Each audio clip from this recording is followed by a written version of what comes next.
Okay, so this is the staple of my training. I mean, this hill reps will give you everything you need in terms of strength, in terms of pushing off from the right muscles, the glutes, and in terms of running economy as well. You're going to be a better flat runner if you can master and you can get used to running uphill and really pushing from the power muscles, and in turn having quick feet.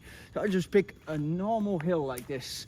This hill goes all the way from Chiang Mai all the way up to Doi Pui. It's 18 kilometers. I love it because I can just do a hill session all day. But the likelihood is that you don't have access to something that long.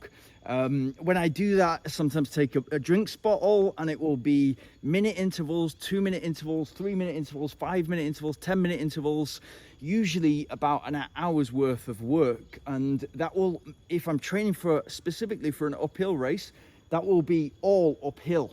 If I'm training for a race like Passatorre, which is up and down and it's undulating, then I want to condition the quads. So I want to get the effects of running downhill as well, which is really important, not just for downhill running, but for flat running as well. If you want to get a good marathon time and you want a fast, or to hold it together well and to be able to use energy in the last 10k, where it gets difficult, if you have tough quads, robust quads that are used to taking the hit, then you're going to be more springy and you're going to be more powerful in that last 10 kilometers. It's really important.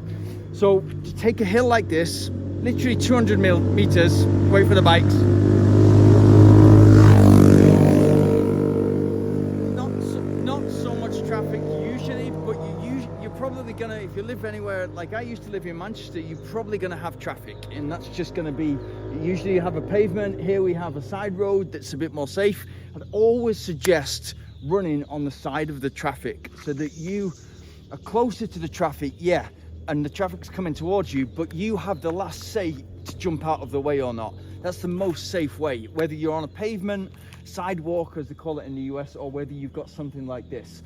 And what I'll do is I'll warm up properly so that there's no shock for that first and second rep, so that I'm not getting warmed up. If I'm doing 20 times 200 meters, the first 1, 2, 3 are not me getting warmed up in the slower times, and they're also not shock to the calves, the hamstrings, the glutes. I'm ready, so I get fully warmed up. It's a 10-15 minute warm up. It's usually a longer warm up, 15 to 18 minutes if I'm doing shorter sprints like 200 meters, and it will feel like a sprint. Like if it's a gradient like this, which is 7.5% to 8%, then it's going to initially take a lot out of you because you're not used to it. So it's going to feel like probably as hard, if not harder, than your typical 20 times 400 meters on a track, which is a key session for me also, with 60 seconds rest in between. Here we're going to run up, and then we're just going to get our breath back. So we're going to big breath out in through the nose, and then we're going to run down. Now you need to practice running down, yeah? And the key to running down, just wait for this truck to pass. The key to running down is you've got to start slow, like everything. And it's going to hit you on your quads. It's going to hit you on your quads, yeah? But you need to get the toe, ankle, knee, hip all aligned. If you can do that, some people are going to want to come down like this. Putting a lot of tension on this ligament. Some people are going to come down like that, and it's going to put a lot. You've got to make sure that this is aligned, toe, ankle, knee, hip aligned, and you can usually do that by keeping your arm swing together.